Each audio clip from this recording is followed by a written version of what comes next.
राधे राधे दोस्तों। तो हम लोग अष्टावक्र गीता के 20th टॉपिक के बारे में चर्चा कर रहे थे। उस टॉपिक का नाम है निरंजन हूँ मैं, है ना। तो उस टॉपिक के बारे में थोड़ा चर्चा हमने पिछले दिन कर ली थी, ठीक है। उसके आगे की चर्चा को अपन आगे कंटिन्यू करते हैं, ठीक है। चलिए, निरंजन हूँ मैं, ओके। जब आपको कोई चीज़ बताई जाती है ना, तो सिर्फ चीज़ नहीं बताई जाती, हर चीज़ के साथ एक आखिरी चीज़ बताई जाती है कि वो चीज़ बताई गई है और वो चीज़ महत्वपूर्ण है ना। आपके पास जब भी कुछ आता है जो आपकी स्मृति में शामिल हो जाता है, वो अपने साथ जो भी सामग्री ला रहा है, वस्तु सामग्री कंटेंट है ना, उसके साथ एक चीज़ तो वो अनिवार्य रूप से ला रहा है। क्या? ये सूचना कि मैं आवश्यक हूँ, मुझे याद रखना भाई, है ना। मान लो तुमने का को याद रखा, तो तुमने का को नहीं याद रखा, तुमने दो चीज़ों को याद रखा। मैं कहूँ का को याद रखा, तो ऐसा लगता है कि एक चीज़ को याद रखा, का को नहीं। तुमने का को एक चीज़ को याद नहीं रखा है, दो चीज़ों को याद रखा है। पहला का को और दूसरा तुमने ये याद रखा है कि याद रखना है, ठीक है, नहीं तो भूल गए होते।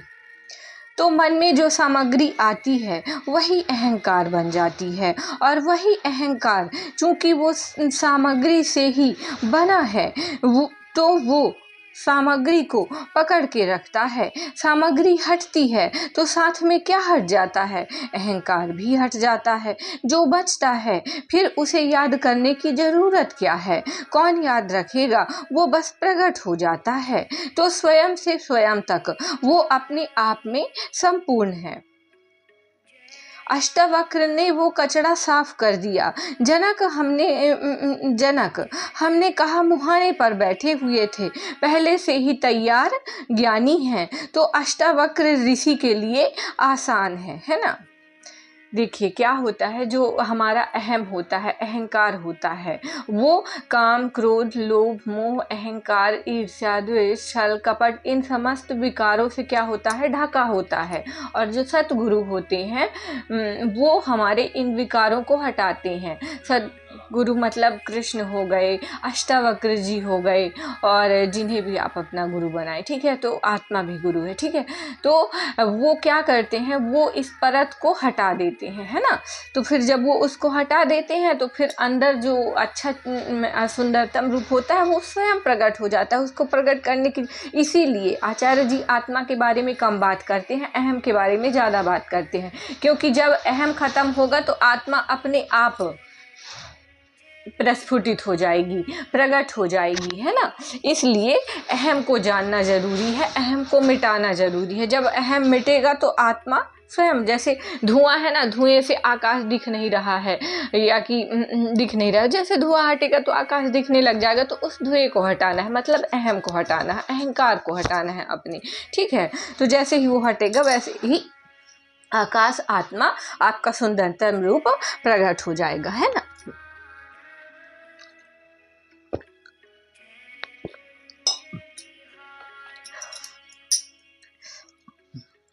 अष्टावक्र ने वो कचरा साफ कर दिया है। जनक, हमने कहा मुहाने पर बैठे हुए थे, पहले से ही तैयार ज्ञानी है, तो अष्टावक्र ऋषि के लिए आसान है। मेरे लिए बहुत रोचक हो जाता है इन्हीं दिनों में श्रीमद् भगवत गीता का पाठ चलता रहता है। आजकल दोहराव कर रहे हैं हम उसमें, तो वहाँ पर एक जोड़ा है हमारे सामने, श्री कृष्ण और अर्जुन का।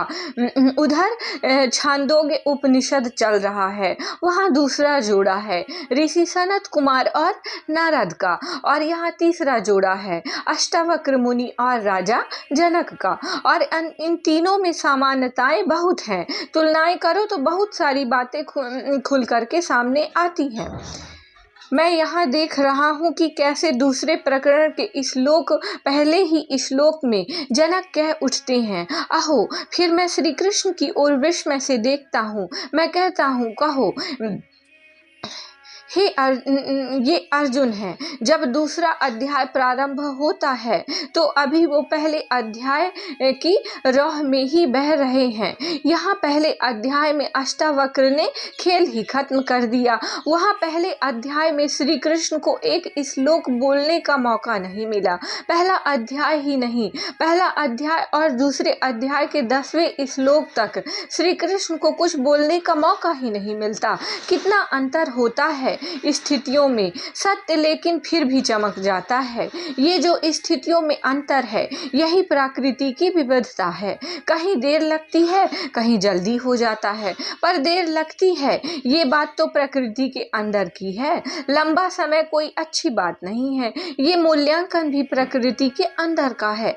किसी काम में बहुत देरी हो जाए ये बात उसी को अखरेगी जो समय को सत्य मानता हो। तो श्री कृष्ण को थोड़ी देर लगती है, ये देरी प्रकृति के अंदर की है। श्री कृष्ण प्रकृति से बाहर खड़े हैं, प्रकृति में देर लग रही है। क्या हो रहा है? ये सब हो रहा है, उन्हें उससे कोई बहुत मतलब ही नहीं है। अष्टावक्र को सुविधा हो जाती है, वो भी बाहर खड़े हैं प्रकृति से।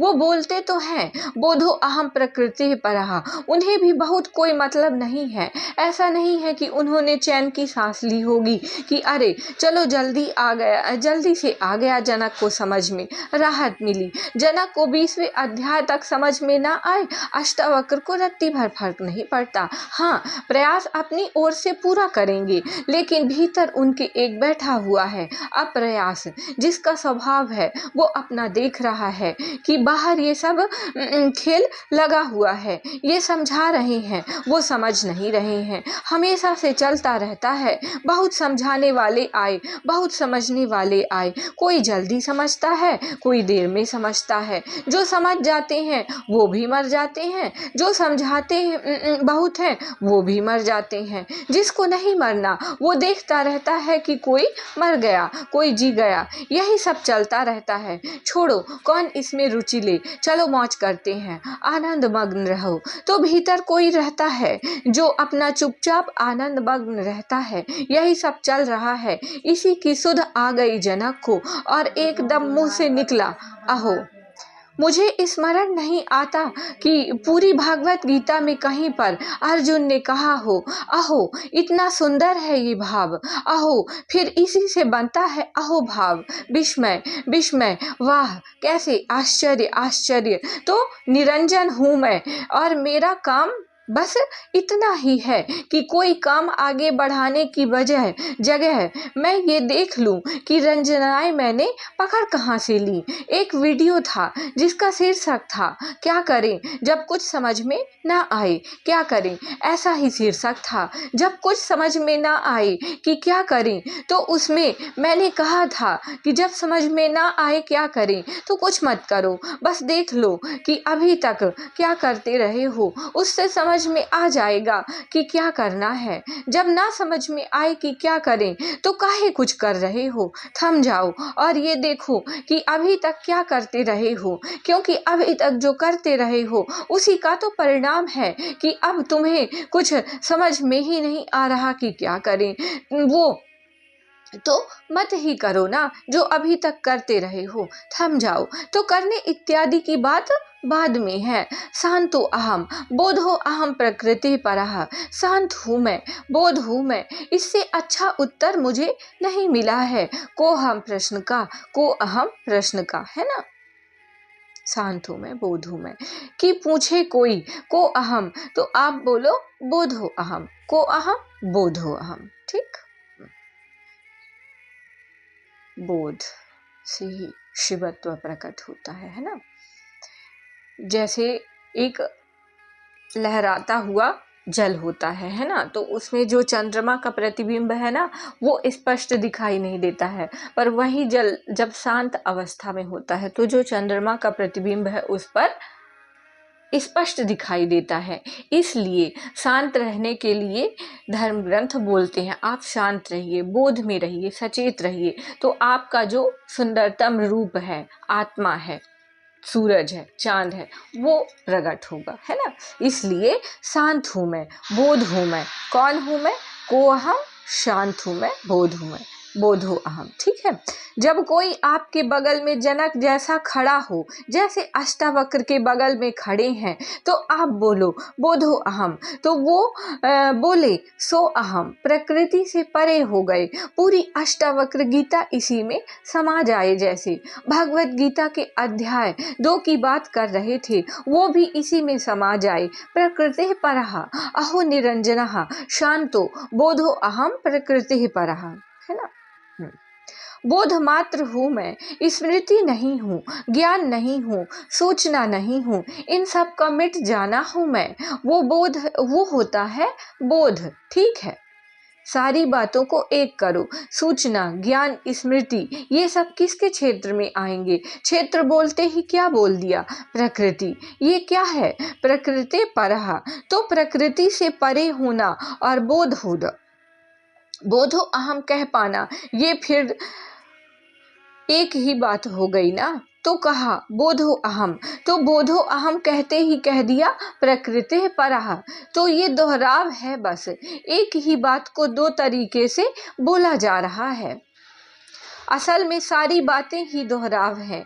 एक ही बात तो है जिसको इतने तरीके से बोला जा रहा है। एक श्लोक और दूसरे श्लोक में कोई अंतर है क्या? एक श्लोक दूसरे श्लोक का अनुवाद भर है। शांत हूँ मैं, और ये भी कहते हैं कि बोधो अहम, तो इससे शांति के बारे में क्या पता चलेगा कि शांति, बोध, और बोध तब है जब प्रकृति की सारी सामग्री जो आपसे चिपक गई है उसको आप छील के या घोल के उतार दें। तो अशांति के बारे में क्या पता चलता है हमें? प्रकृति से एक फिजूल सा, अवैध सा, अनुपयोगी सा संसर्ग ही अशांति है, और नहीं कुछ अशांति होती। अगर आप अशांत हैं तो कारण सिर्फ एक हो सकता है, आप जाकर प्रकृति की किसी चीज पर बैठ गए हैं, चिपक गए हैं, छाती से लगा लिए हैं, आंखों में बसा लिए हैं और फिर अशांत हो गए हैं। तो ये भी दिख रहा होगा कि फिर की अशांति और ज्ञान, सूचना, स्मृति ये एक ही तल की चीजें हो गई हैं। इसलिए जब आप सो जाते हैं तो अशांति का क्या होता है? क्योंकि सोते वक्त सारा ज्ञान लुप्त हो जाता है, सूचनाएं मिट जाती हैं, स्मृति जरा निष्क्रिय हो जाती है, तो इसलिए अशांति भी चली जाती है। तो ये सब एक है। तो रंजना, अशांति, सूचना, स्मृति, ज्ञान, प्रकृति, ये सब एक दूसरे के समानार्थी हो गए। ठीक है। एतात्वातम कालम मोह नैव विडम्बितः, इतने समय तक, इतने काल तक विडंबना ये है कि मैं मोहित था अज्ञान से। जिसको अज्ञान यहाँ कह रहे हैं उसको अभी 2 मिनट पहले हम ज्ञान कह रहे थे। अपनी दृष्टि में कोई अज्ञान से नहीं मोहित होता, तात्विक दृष्टि से तो सब मोहित अज्ञान से ही होते हैं, पर आपकी दृष्टि में जो भी मोहित होता है वो ज्ञान से होता है। और ज्ञान किसके क्षेत्र में आता है? दोहराइए, प्रकृति के क्षेत्र में। श्रोतागण, प्रकृति के क्षेत्र में। आचार्य जी, तो सब प्रकृति से ही मोहित होते हैं। प्रकृति आपको पकड़ ही नहीं सकती बिना आप में ज्ञान का संचार किए। सोचिएगा, प्रकृति को तो आंखें देखती हैं। आपने गुलाब का फूल देखा, आंख मोहित हो जाती है क्या?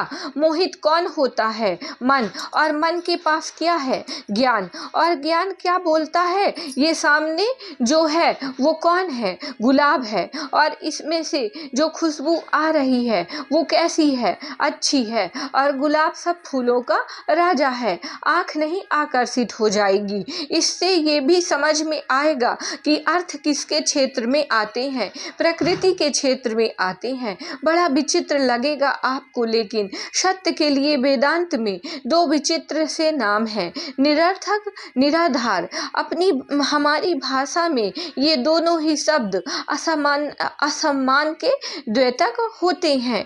किसी को बोल दो निराधार बात कर रहा है, वो बुरा मानेगा। किसी को बोल दो निरर्थक बात कर रहे हो, वो फिर बुरा मानेगा। और ऋषियों ने कहा सत्य निरर्थक भी है और निराधार भी है।